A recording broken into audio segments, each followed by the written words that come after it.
Hello, ActiveSage here on the Sage channel, and a little old update came out as per usual on a Tuesday for Medieval Engineers. And this update went ahead and gave us a few interesting things. The most interesting thing would be if you were to press the letter K upon your keyboard, it would pop open this screen. And you'll see a few little things. A structural integrity thing, which you can toggle on and off just using the in on your keyboard, but if you want to see it here, you can. Night mode, which is god dang awesome. I'll show you that in 1 second. And the fracture stuff here, which it says remove fractures. You think, oh, does that mean remove chipped pieces of your structures? No, it means removed fracture pieces, the pieces that are falling down and all over, causing havoc. And you can do in radius, which means all the ones in whatever radius from your character that you set here, or your camera. I believe it's or your camera, yes. Or you can just do all, and it'll go boop, and delete all the pieces that are falling about everywhere in the world. Even if they've stopped moving, it'll delete them. Pretty cool stuff. Anyway, let's go ahead and turn that night mode on now, shall we? There we go. Pretty dang awesome. And you might say, well, I'm just seeing a lot of little dots. It looks like the lighting's still not working. No, fear not, my friend. The lighting is working. It's just the angle is being a bit finicky, I think. Because if you look behind us, you will see that we are indeed in a lit up area. Even if we were to go back to day mode, ta-da, we are indeed seeing lighting here. If I was to remove those torches, it would get a little bit darker here. So let's go ahead and actually remove those torches. And you see the lighting cuts out when I do that. Pretty dang cool. And if we were to go back to night mode, you can see now, of course, this is very, very dark. The forest itself is very, very dark. It's on the dark side of a hill. Not the, well, our eyes are adjusting, which is another cool feature in the fact that your character's eyes do adjust, so I'll get more into that now. Another thing, though, I'm going to go over first is the fact that we are in survival mode. It's not quite as robust as you would expect for a survival mode. In fact, it's not very robust at all, but it's a good start. And if I was to go ahead and jump off of here and hit the ground and do a lovely little death bounce, you will see I did a death bounce. I am dead. My character has perished, and I respawned right here. Unfortunately, instantly put into third person, a little bit annoying, but I have respawned right here. Currently, there's no way to set your respawn point, so you're always going to respawn in that same spot. There's also no way to commit suicide. Backspace does no such thing. But just note, you're always going to respawn in the same spot you first respawned. And it's the same spot for each of the map types. So this big map, if you were to load up, I believe this is the large standard world, you're always going to be respawning right here. The smaller worlds have their own different types as well. You get my drift, I believe. Anyway, let's go ahead and switch this back to night mode, and you can see that the whole fortress now looks awfully, awfully bright. And that's because we're standing in a dark spot right now. And you can even see this whole area out here seems strangely bright right now. I can actually see around. The lights up there seem really blown out and really, really bright. That's because, as I said earlier, your character's eyes adjust. So if I was to run up to this light now, you will see that whole area that we were just in has now faded out into darkness as my character's eyes adjust to being near the light. And if I was to run out here, once again, they slowly adjust. I'm not doing any of this in post. The environment just shows up. It's pretty dang cool, that. I'm very happy with that, actually. It's something I didn't expect. I expected it to be almost Minecraft-esque. Pretty dang cool. And of course, if I was to run back here, and let's actually do a test really quickly of just looking into a dark area, it does appear that just because we're looking into a dark area, our eyes stay adjusted, even though we're near a torch. Can we go right up to it? Yes, it does seem to adjust depending on where you're looking, not actually where you are in relation to a light. So it's not just doing like a light field, as if there's a bubble around a light where it just makes your vision work better or worse. It's actually doing it based on what you're looking at. Anyway, I'm going to go ahead and run up this, but first I'm going to go ahead and reload this world back into creative mode. That way I can fly, because in survival mode, currently you can't use your flight mode. And that way I can paste blocks in spectator, because you can indeed still use spectator in this mode. And you can see this pretty awesome fortress in the dark here. I'll come be right back in a millisecond. But you can't actually place blocks in this spectator mode when in survival. So let me reload. There, fully reloaded world, and slightly moved a little bit. Anyway, let's go ahead and switch this back to night mode. Pretty dang awesome. And you can see once again our eyes will slowly adjust because of where we're looking. And I'm going to fly around a bit just to show off how awesome this whole place looks with lights. I mean, look at it. It's pretty awesome. Anyway, that's enough flying around. I actually should probably show you something else first. So let's go ahead and land. Again, obviously in creative mode again, so we're not dying. We can run past our little torches here now, properly illuminating everything. Very nice. And we come up to this. And if you've played Medieval Engineers at all and been building your walls and said, hey, I want to change the elevation of my wall, I'm sure you noticed instantly what has changed here. And that would be the fact that if we were to fly up, you can see that we have our stairs there, but we actually have our little wall edges there as well. Or crenellations or battlements or whatever you want to call it. Yes, I did just alt-tab and Google that to double check, because I was thinking of calling them crenellations, but I thought that might have been a type of food as well. But anyway, yes, you have your little slanted crenellations that now go on that stairpiece. And if we go ahead and set it back to day so we can actually see what we're doing, we can pull up our hotbar at the bottom, and you will see that we have this tiny little piece here that we can rotate around. And of course, if we didn't already have the two right there, the way you place it, oh yes, and it is a multi-block, so when you delete it, parts of it sometimes remain. You can go ahead and hold your alt and place it in there, but how do you do the other side? Well, middle mouse button scroll, it flips it around, and you can do the other side right there. Unfortunately, there's a little glitch right now, so if you're doing a stairwell, let's say going this way, from this point, let's say up to there or whatnot, well, you go ahead and place your block in theoretically such as that. You flip your mouse, and unfortunately, it flips the rotation around to the default. You place that one, you flip it again, it goes back to this default way. It seems to have a little glitch with that. There is also another one, so let's go ahead and remove these. That way they're not cluttering up our area. Switch it back to night, because of course, it's crazy to walk around without it being night. And right away, I'm sure you've noticed there's a ramp here. Oh dear God, what is this ramp? What are we doing in night mode?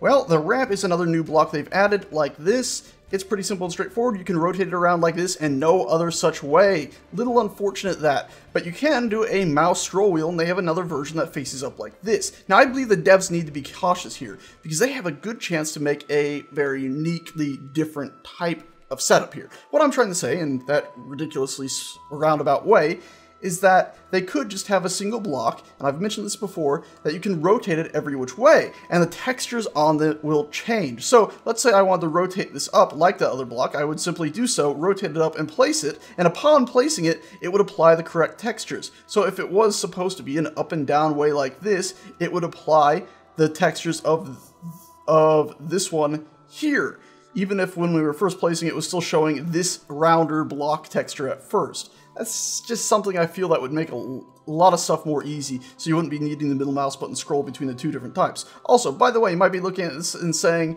well, Sage, maybe I want this type to be stuck on this wall up and down anyway.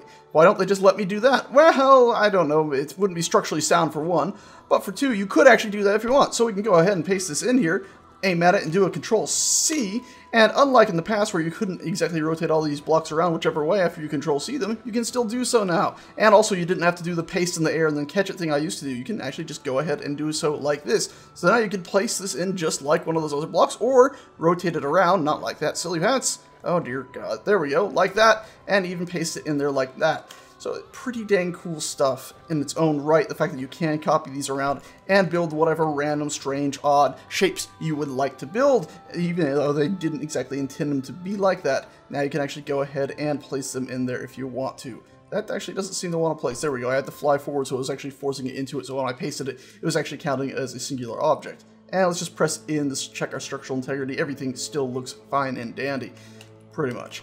Also, of course, if you have a slanted block like this on a wall, as I do right there, you're of course going to need another one of the things I just shown.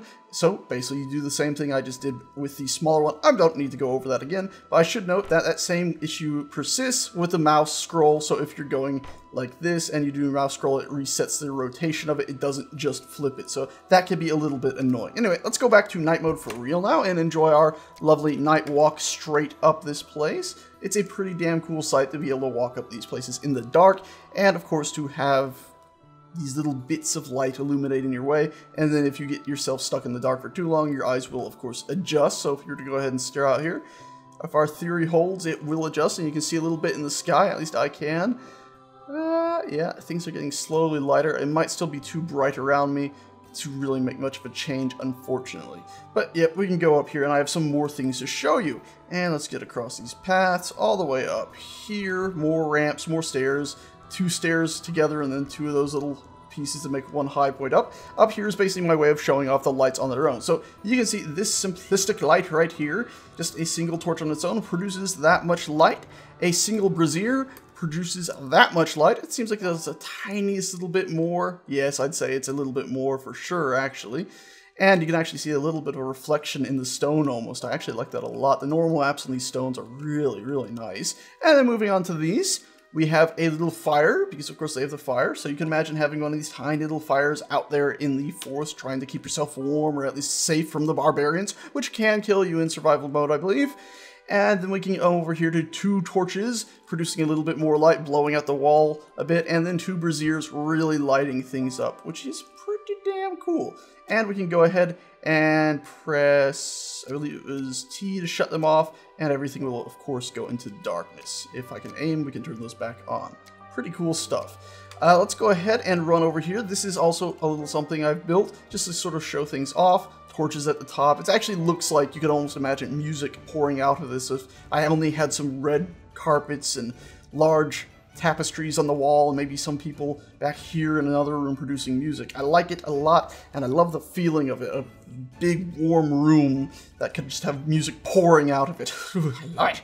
That reminds me of Dishonored almost, one of the levels in that. And of course we can run out of it, and you can see from afar, as I get farther away, our eyes, or our character's eyes, will adjust and that room will get brighter, and it sort of seems even more inviting, and that actually even less inviting almost as it gets too bright for its own good, but it is still pretty damn cool, and I like it a lot. Also, I did notice a graphical glitch there. Look right here where I'm aiming. As I back away, we start getting that weird thing there. It must be because the lighting must be doing some sort of on-screen ambient occlusion that's often done on screen. I'm thinking it's the same sort of thing it's doing with the lighting, and that's what's causing that issue. Or maybe it is doing on-screen ambient occlusion, and that's what's causing it. Anyway, let's go ahead and hop back into this building and continue our tour. Again, the lighting dies down to a more reasonable level. I love that effect. And let's go back the way we came, through this little batch of darkness, which we can't see anything in at all. Just run for the torch and hope there's no gap in the floor. There we go.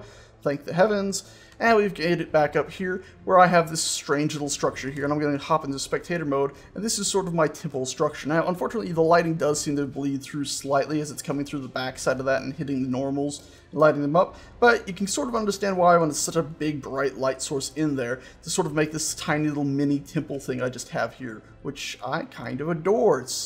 It looks like a bit of a temple. If only I had a way to make a big loom, an explosion of smoke pour forth from the top of this structure. That would be even better. Maybe purplish smoke, as if it's been tainted in some way. Also, this is just me showing off these lighting designs I had where I stuck the lights on the edges of things to see if that would actually be a valid way to light the center path. It kind of is, but in a way it's only because the lighting is going through the blocks a bit. Anyway, let's go ahead and continue on up here, obviously where we just were, we were just looking. It is a bit darker when your eyes aren't adjusted to the dark, as one could say. I said your eyes, I meant your character's eyes. This is just a dead end. Naturally tried to turn on my flashlight, doesn't work. Eventually I'm pretty sure they'll let you carry a torch in your inventory to use. Now, we come to new types of rope, because I've actually added new types of rope. So if I walk through this, nothing happens, right? If I walk through this, oh, it's not there anymore. That's because if we were to go ahead and go to my Shift 3 tab, you can see in my 6 and 7 buttons down there, I actually have 2 new types of rope. And this is because in survival mode, you can of course do a T and still click between these, I believe, but they're going to intend you just to be using it as a character tool, because that's where these rope things are now in your character tools tab there on the left. So you drag them down there, and then by left clicking on this and then left clicking on that, I've now attached the standard rope, which of course does not break. Now let's go ahead and left click that again, right click it. I can't break it, I just have to do T to break it, but then I can do the tearable rope, which is this big nasty looking bundle of ropes. So we can go ahead and click that with that, and click that with that, just doing left clicks while I'm having it selected in my hotbar, and then we walk through that, and the rope breaks. Pretty cool stuff. And of course you could use that for machines, maybe set with timers so they'll launch something after a certain amount of time, a bunch of gears, and something swoops past that rope and snaps it. A million different things.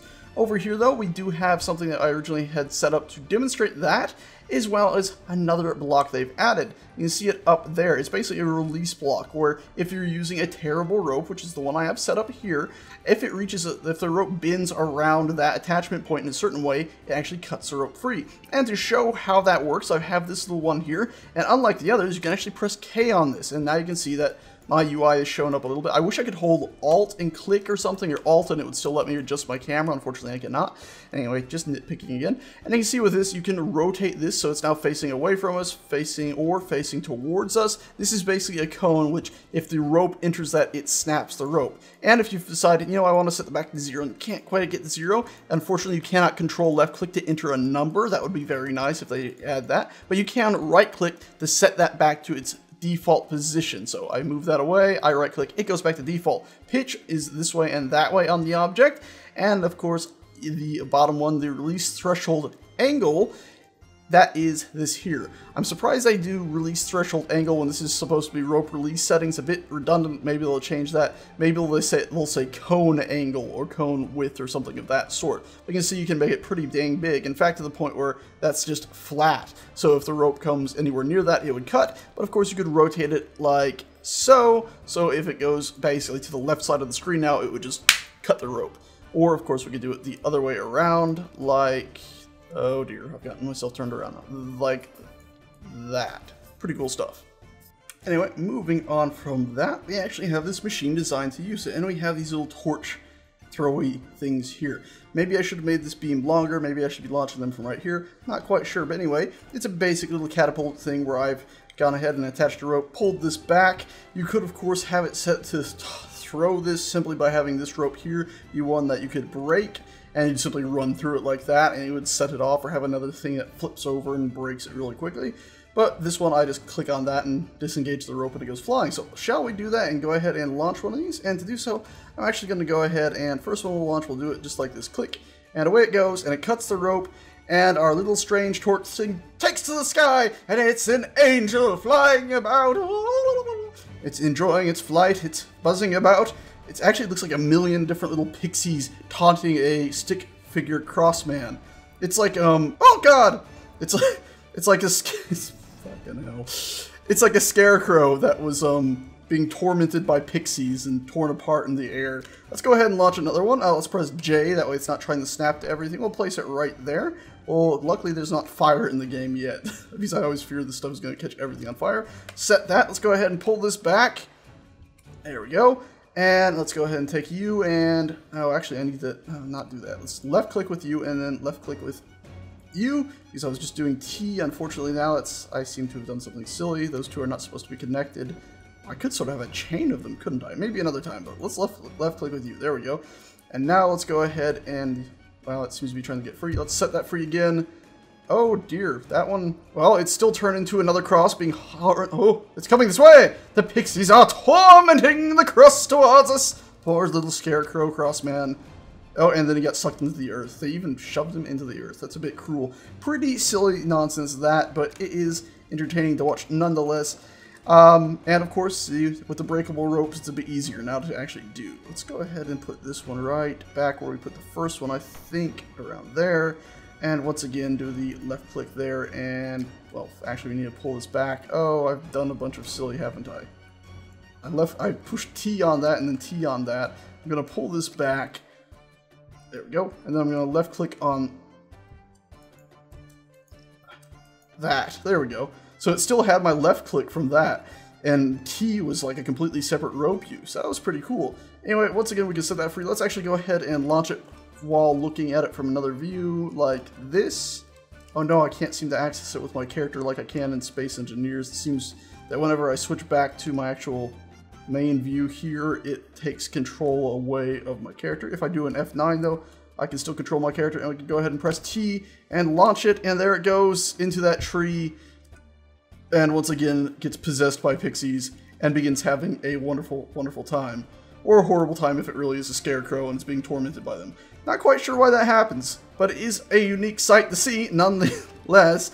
And once this game has fire, I'm sure a lot more insanity shall happen more frequently. Anyway, guys, that's this update.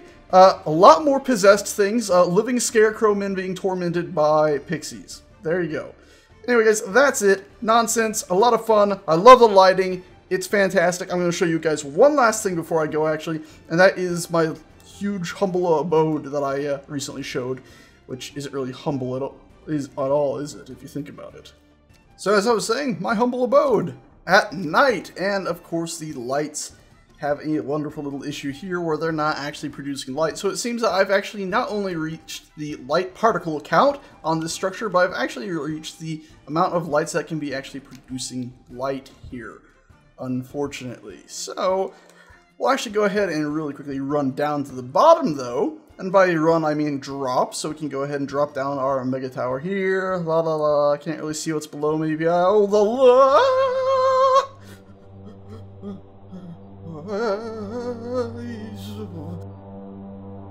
It's gonna end! I felt like I was traveling through time and space. Anyway, so you can see that we do actually have functional lights all the way at the bottom, and it lights them up pretty well, actually. So the lighting in most of this place isn't that bad, really. Especially in these short areas here. If I can fly it down, it's a bit laggy, obviously. And these little areas here, it's actually very nice with the lower ceilings. I could hang out here. Anyway, one thing I'm going to do though is fly up to the top. And as I fly up, you get to look into the windows, and it's a pretty cool sight. But what I'm going to do once I get up there is actually chop off the top of this place and then delete the lower part. And because, of course, structural integrity is not on, we don't have to worry about it all falling apart. But what this will do is then allow these lights to actually cast light. So let's go ahead and fly down and do that. And crossfade. And there we go. The whole lower area has just been deleted. And now you can see this upper area here is now illuminated by the many lights that we have placed upon it. Including one extremely bright light up there where we start getting these graphical issues again where either the ambient occlusion or whatever on-screen space rendering they're using seems to be having a bit of a hissy fit. But you can see that the majority of this fortress is now actually lit up. Some areas clearly, very clearly, need a little bit of help, but other areas where the monks would be living, it looks pretty damn good, actually. I'm very happy with it. Up here seems a little bit bright. You can imagine these monks getting a bit tired of the light here, but luckily you can put these torches out if I can just aim at the correct spot. Oh, besto. There we go. Oh, now it's a very extra cozy spot to be sleeping. Almost feel like a demon's just sleeping there now. Eek. Anyway, pretty damn cool spot. I love seeing this place properly lit up now. It's really dang awesome. I do wish if you dug deep underground, areas would be this dark, but they don't seem to be. It seems like just every area during the day is the same sort of tone with a little bit more brightness. Pretty awesome though. And let's fly all the way up to the top, shall we? Into the dining hall, which is a bit blown out. Let's go stand near a light for a second and see if it'll refocus a tiny bit. It did a tiny bit, but of course there is a lot of darkness straight down the middle. Obviously, no chandeliers. I did this all without knowing what the lights would actually look like at the time. Pretty damn cool to have them functioning now though. And then let's head all the way up to the main ballroom. Up here. And lots and lots of screen space funkiness going on, but it is cool to actually see the light sort of reflecting off the ground. It makes it seem like the floor's been recently polished, and it's a really nice look. Unfortunately, the lights up there aren't working, so what we're going to have to do, though, to show those off is actually go ahead and let's just remove... where are we? We're up here, so we're going to go ahead and remove... Actually, no, we're down here. This block, and we're going to place in a block out to here, and then control and right click, and we're just going to remove this whole lower section right here. Badoop. There we are. And then, of course, delete that huge, bright lower section with all of its furniture somehow not being deleted from that big wave. Very interesting sight to see that. So, deleting that. All of our furniture stayed. Uh-oh. So that means not all the lights have been deleted. But you can see some more lights did turn on up here, as now our main rooms are all illuminated. And it's a pretty damn nice sight to see. Anyway guys, I think I'm going to leave it at that. If I was to fly about and be deleting all these lights, we could be here all month, which I don't really feel like I should be sitting here all month. Oh dear heavens. Well, and that didn't all break apart. Okay, yeah, that's some madness going on. Anyways, that's that. Thank you a bunch for watching. Unfortunately, I cannot turn on physics entities instantaneously, as in I cannot turn on structural integrity, that's what I meant to say. We can go ahead and demonstrate this breaking of blocks really quick though, because you probably want to see some of that, which we can do with, let's say, this thing here. So if I fire that and break some of the floor, it falls simply away. I break some of the ceiling, it begins to, well, it should begin to fall. I'm not charging this enough, there we go. And of course, these falling pieces could cause issues, so we can go ahead and press K, and tell it to remove all. and it'll delete them. Unfortunately, this world already had I set its world to have very few breaking pieces to try to prevent lag, so they pretty much disappear instantly anyway. But usually if they were all laying around, you get the drift. You open that, you click the all to remove all, you click the in radius to delete the ones in radius of your character or your camera, or your spectator camera, I mean. Anyways, that's it. Thank you a bunch for watching. Hopefully this was entertaining and informative, and I ask you please consider subscribing. It would be greatly appreciated, yeah. Anyway guys, thanks so much for watching, and I shall see you next time. Ta-ta.